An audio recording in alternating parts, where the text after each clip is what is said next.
A Maiara Bacarin, a Maiara que é técnica de badminton e para badminton aqui do SESI de Presidente Prudente. Seja bem-vinda, bom dia. Bom dia, muito obrigada. Obrigada pelo convite. Estou muito feliz de estar aqui hoje. Obrigado pela presença, Maiara. Ô Maiara, é o seguinte, para os ouvintes que estão aqui nos acompanhando, eu acredito que muito pouca gente deve ter assistido uma partida de badminton. E muita pouca gente também deve ter ouvido falar em badminton. Sim. Né? É claro que é uma modalidade já que tem bastante divulgação, é um esporte praticado em vários países da Europa, mas a origem do esporte, ela é de onde? Existe um país de origem? Sim, o badminton ele teve origem na Índia, né? E aí os ingleses, na época da guerra, gostaram. Na época era uma atividade que acontecia na Índia e não era ainda o conhecido badminton. Era uma atividade... Pona, né? É isso, né? Pona. Isso. E Peteca. aí... Não, porque ele surge na Índia, né? Ele tem ramificações também, alguma coisa na Isso. Grécia. Aí ele vem para a Índia e os ingleses, era a colônia inglesa na Índia. Adaptaram, né? Foram dando regras, nome, decidiram um nome, né? Muitas pessoas perguntam se o badminton tem alguma relação com bad de mal, né? Porque Inglaterra... E não, é por conta de um duque que era proprietário de uma casa, que era o Badminton House. Ele era dono de várias propriedades e uma delas era esse Badminton House. E aí eles decidiram dar o nome da atividade de badminton. É o Duque de Belfort. Isso. E onde tinha essa Gloucestershire, na Inglaterra, né? Que tinha... E aí sofreram algumas adaptações até eles chegarem, né? Em 1993, a confederação, e aí as regras e tudo mais. Mas até isso, teve um grande é interessante que a origem dele é de 1870, né? Isso. 1870. E aí a confederação nessa data, que daí é quando se começam as regras. Em 1992, o badminton se torna um esporte olímpico. Né? Então, ele teve uma crescente muito grande. A gente teve a nossa primeira participação no Brasil em Olimpíadas só em 2016. Recentíssimo. Então, é recente. A gente, como o Brasil, a gente está crescendo, sim, mas ainda atrás de alguns países, né? Mas é uma crescente que está acontecendo. Você consegue mensurar hoje quantos adeptos desse esporte nós temos aqui em Prudente? Em Presidente Prudente, hoje nós temos dentro do SESI a prática mais ou menos uns 230 alunos, que hoje a gente atende os alunos do PAF, do Programa SESI Atleta do Futuro. Os alunos da escola de 1º a 5º ano também são contemplados com as aulas. As aulas do badminton acontecem na grade curricular de 1º a 5º ano. Então, a gente incentiva, está o tempo inteiro...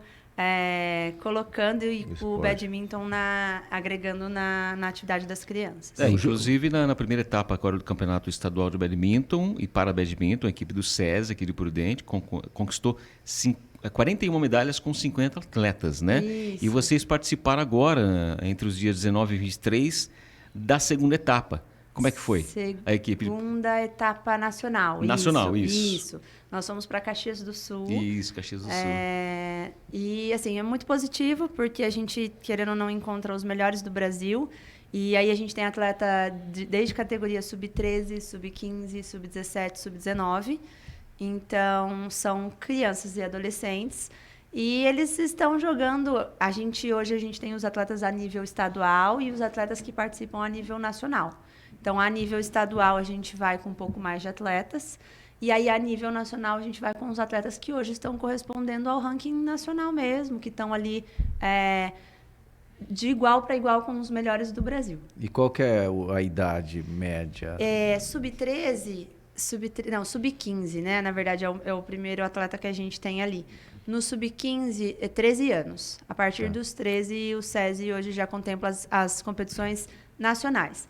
Estadual, a equipe de treinamento já começa a partir dos 10 anos, dos 10 aos 18. E peteca é uma coisa que a gente, quando era mais jovem... O Adilson foi um grande jogador de peteca, para quem não sabe. Mas é a peteca, né? Eu digo assim, semelhantes. Quais os esportes semelhantes com o badminton? Né? Hoje a gente fala muito que o tênis, né? É o mais isso. parecido, pelo fato de se jogar... Vôlei de areia. Vôlei de areia por conta da pontuação, Isso, né? perfeito. Que é sem vantagem. É 21 pontos, É né? 21 pontos. Então, a gente associa muito o badminton, né, com essas duas modalidades, que daí, por conta da pontuação e por conta da semelhança de jogo... O beach tênis também tem uma grande semelhança, né? O beach tênis também, mas acho que só os pontos, né, que são diferentes. Eu tive a oportunidade de jogar recentemente. Na prática, é bem diferente. E são 21 pontos, né? 21 pontos. É melhor de 3 games de 21 pontos. Tem que ter 2 pontos de vantagem para fechar o set. E se chegar a 30, vai até... Isso, 20, o 29 máximo vai que até 30. vai até 30. Então, se isso chegar a 29, finaliza no 30 pontos. O SESI aqui em Prudente completou 40 anos, né? A unidade, são 2 unidades, né? Aí, esse programa que você citou, o Atleta do Futuro, é ao contrário de que muitas pessoas que estão nos ouvindo imaginam, que ele só não atende só as pessoas que trabalham ou estão ligadas aí à indústria, né? O beneficiário da indústria. Toda a população pode participar? É assim, o programa Atleta do Futuro, ele é aberto para as crianças, né, que são filhos de beneficiários. Então, no caso, a gente atende ali os alunos da escola. E aí, caso a gente tenha as vagas, né, porque hoje a gente tem 7 turmas, são 7 turmas de 32 alunos. Então, tem bastante vaga para as aulas. Aí, caso alguma turma não seja preenchida por esses alunos dos beneficiários, e aí as aulas são abertas à população, caso tenha vaga na turma. E para que entendam, tem confederação, tem a federação, né? Isso. Hoje a gente, né, conta, tanto para os atletas hoje participarem de competição, a gente tem um contato com a Federação Paulista, e aí depois o nosso próximo contato é a Confederação Brasileira. E aí, para os nossos atletas do Parabadminton, que hoje já tem ranking internacional, a gente já conta com o apoio aí da BWF, que é a Confederação Mundial de Badminton.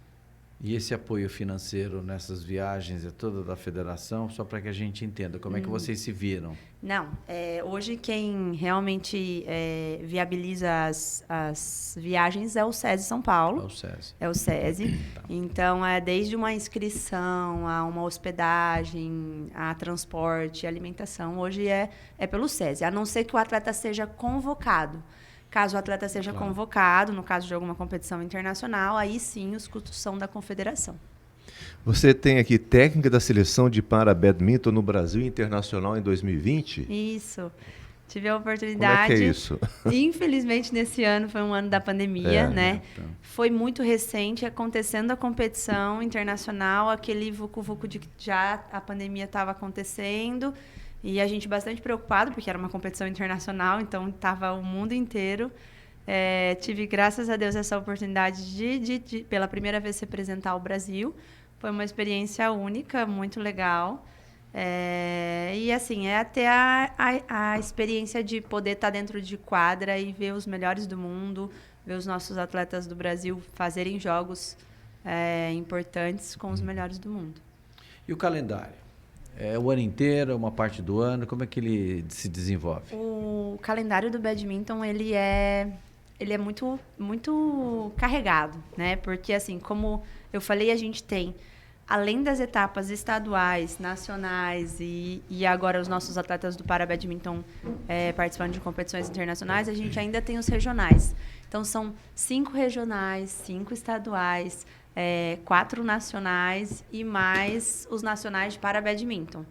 E aí, caso a gente tenha ainda alguma competição ou alguma convocação dos atletas para competições internacionais, né? Então, 2 viagens por mês, mais ou menos.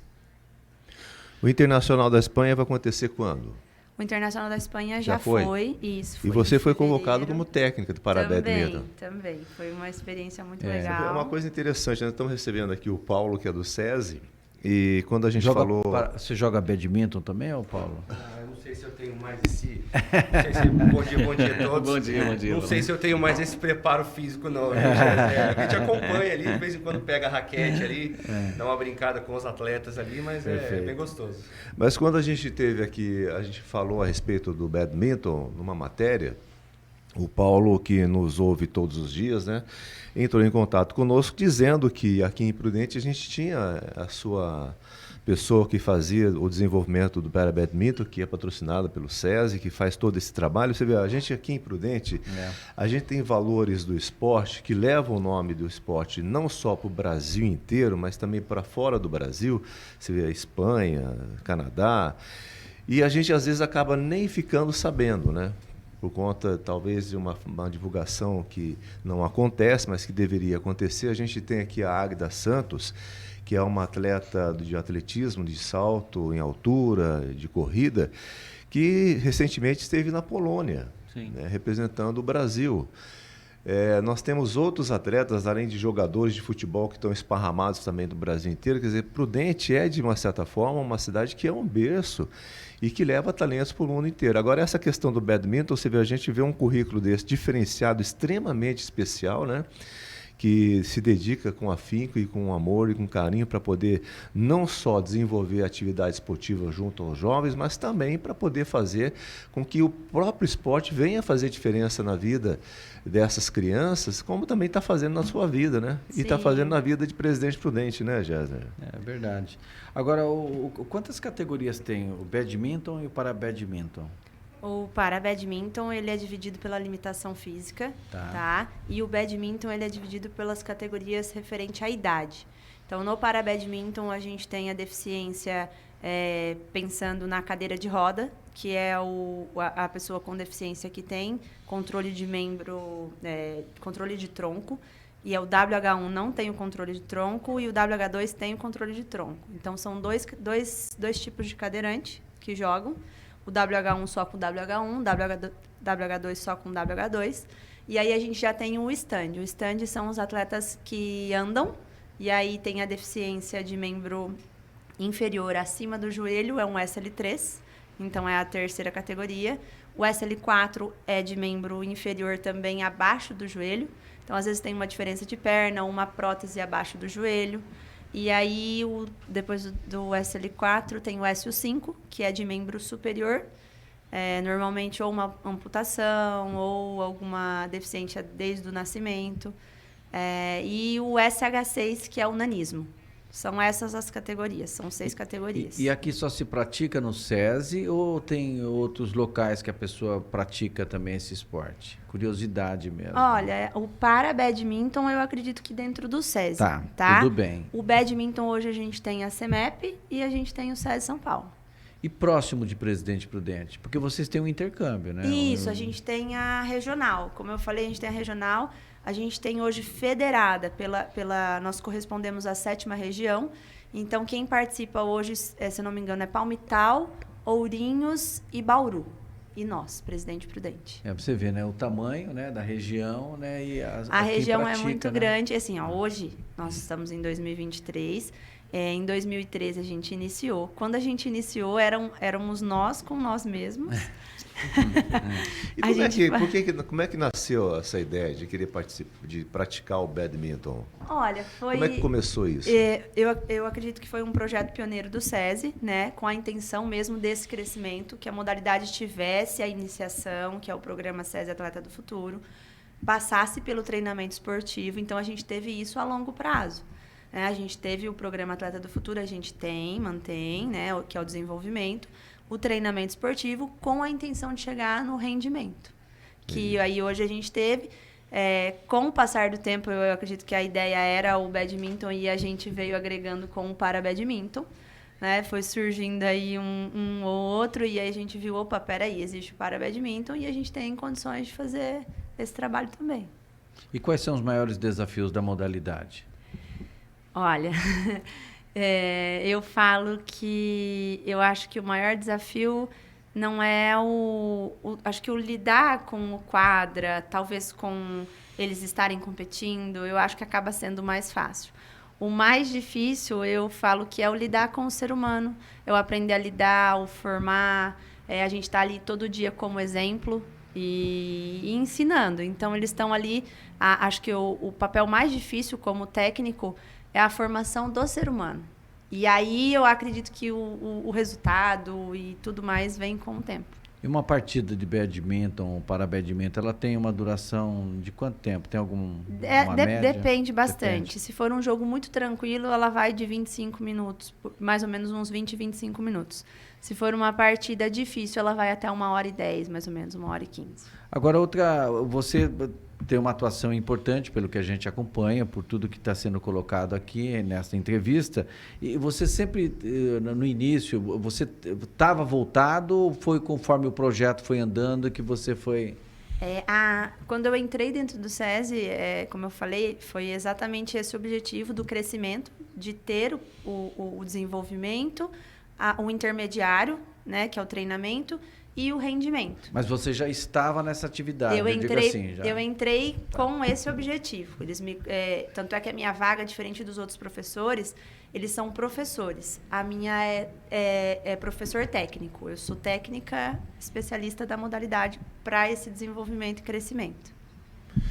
Interessante, né? A gente acabou, então, descobrindo que aqui em Prudente existe um grande potencial. Agora, por exemplo, muitos aposentados, pessoas já na terceira idade, né, na melhor idade, estão aí à procura de uma alternativa para poder praticar uma atividade esportiva. No caso, não é o caso do Gerson, que é um atleta extremamente dedicado, né? Mas, além dessa questão do esporte em si, existe também para essa faixa etária a integração sociológica, né? As pessoas se integrarem, de criarem amigos, de terem vínculos com pessoas novas por uma atividade positiva, que vai também tratar da saúde e a cabeça. Existe a possibilidade dessa turma aí ingressar nesse esporte através do SESI ou poder procurar algum canal? Agora peguei você, hein, Paulo?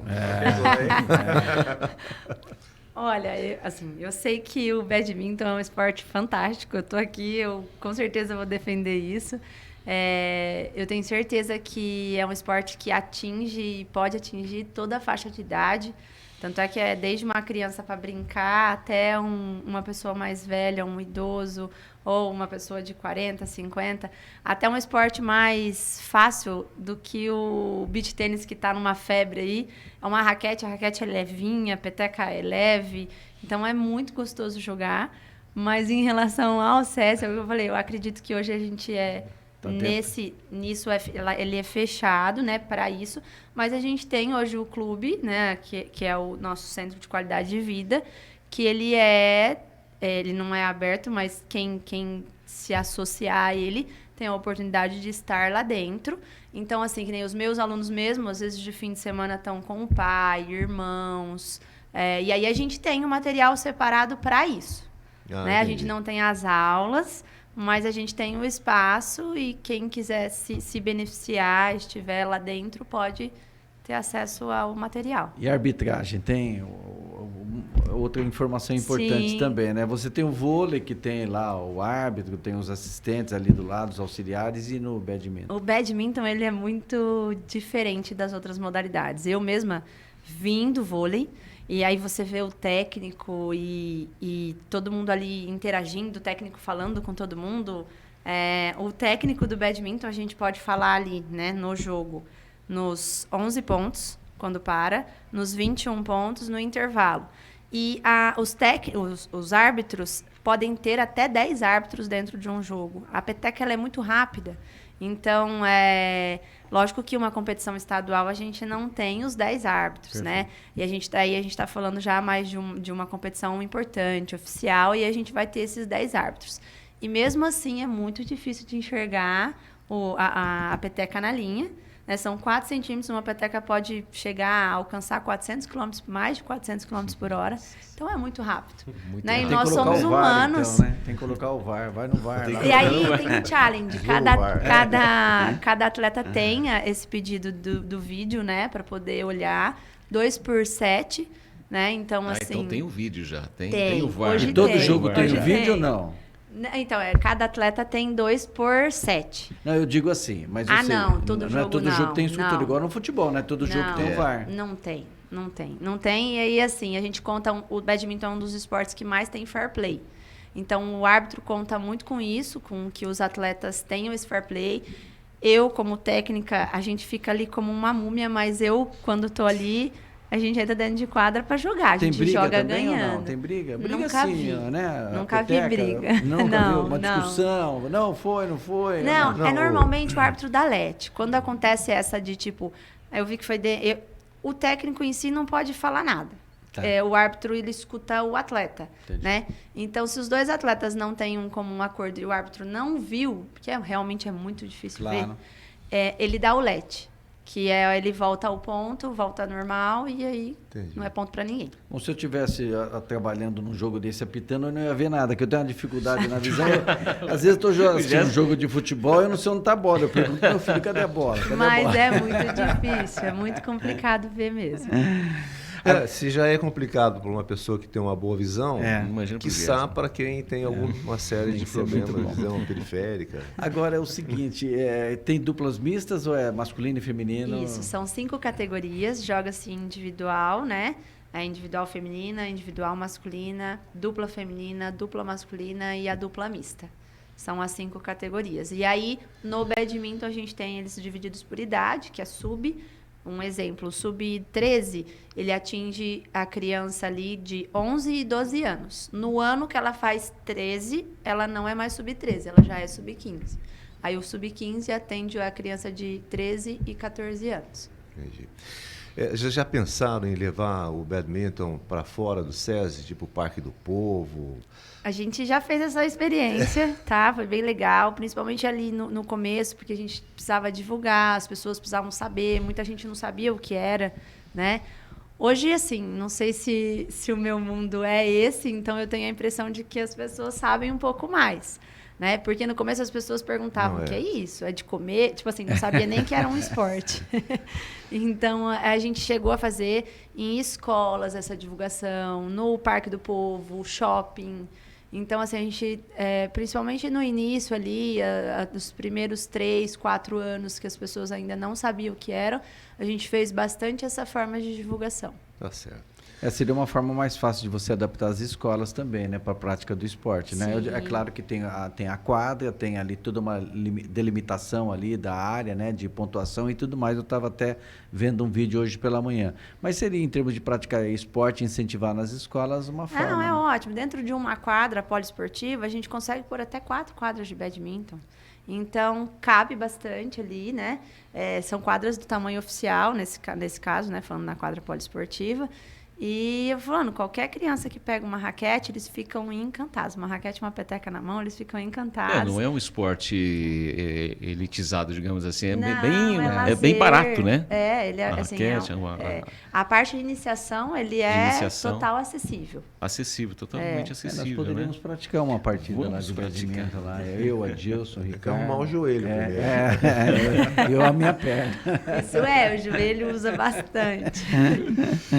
Eu acho, para a gente ir para o encerramento, acho que é interessante, se você já até tocou um pouquinho nesse assunto, do projeto Pedagogia do Exemplo, que é um diferencial no cenário nacional e internacional, pois utiliza o esporte como ferramenta para a educação, demonstrando que o SESI, né, de São Paulo, faz diferente e pensa no desenvolvimento de uma sociedade ativa e saudável. Fala um pouquinho mais sobre esse projeto, que é do SESI. É um projeto, assim, ao meu ver, muito bacana. Todas as vezes eu me sensibilizo, eu gosto muito. Porque, como eu falei, eu acho que o diferencial hoje nosso é o trabalho, é a formação e o desenvolvimento, né, do atleta como pessoa. E eles estarem nesse processo de entender que eles são referência, né? Não é só eu que sou professora que sou referência. Eles que estão ali como talvez convocados, com um bom ranking, com um bom desempenho, as crianças os olham, né, com admiração, tem isso por eles, e eles estão todos os dias ali, né? Eles veem essas crianças da escola, que, como eu comentei, a gente tem as aulas do CCE, que são as aulas da cultura corporal esportiva, que acontece de 1º a 5º ano. As crianças fazem aula com os atletas treinando, então eles veem os atletas. Sim. E aí, assim, eu falo para eles a importância deles desde o entrar, né, desde o entrar dentro do SESI, desde ninguém tá me vendo, tem alguém te vendo, né? E vestir a camisa, eu falo para eles que vestir a camisa do treinamento esportivo, rendimento, é muito pesado. É gostoso, eles se sentem bem, mas a gente tem que ser exemplo desde um papel no lixo até o que eu falo, né? Como eu trato as pessoas. Então, eu acho que isso envolve muito o ser, né? Que é o que a gente mais preza ali nessa formação dos atletas em relação à pedagogia do exemplo. Então, os nossos atletas estão sendo formados para isso e entenderem a importância deles e o papel deles hoje dentro do mundo, né? Do que eles têm que fazer, como tem que ser feito. Através do esporte. Através do esporte. Muito bem. Agradecemos aqui a presença da atleta de badminton de Presidente Prudente, Maiara Bacarin. Muito obrigado pela tua presença. Agradecer ao Eu que Paulo agradeço. também. Muito obrigada pela oportunidade. E fica aqui aberto mais uma outra oportunidade no futuro, né? Quem sabe a gente vai pegar medalha de ouro. É verdade. Brasil. Qual a próxima competição? A gente tem aí agora um próximo estadual, que é o segundo estadual, vai a equipe toda de treinamento esportivo. E aí a gente tem o Yuki indo para a Tailândia, participar de uma competição internacional, que é do ciclo paralímpico. E na sequência vai o Yuki, eu e a Micaela, atleta do Parabadminton, também para Bahrein. Também para uma corrida, uma competição da corrida do ciclo paralímpico. Qual que é a categoria do Yuki? O Yuki é SU5, é a de membro superior, e a Micaela também. Os dois são SU5. Maravilha. Muito obrigado. A gente termina por aqui o Jornal da Manhã. A gente volta amanhã, na sexta-feira, com mais uma nova edição. Para você, uma ótima quinta-feira. Um ótimo abraço a todos. Aqui o José Roberto da Auto Oeste está aqui ouvindo, acompanhando, assistindo a gente. É um craque de badminton, hein? O Grêmio Prudente viaja agora de manhã para São Paulo e no sábado, às 19 horas, pega o São José, precisando vencer para subir. Muito bem. Mais uma vez, obrigado, Maiara. Paulo, obrigado pela presença aqui no nosso Jornal da Manhã, que volta amanhã a partir das 7h30. Ótimo dia. Tchau, tchau.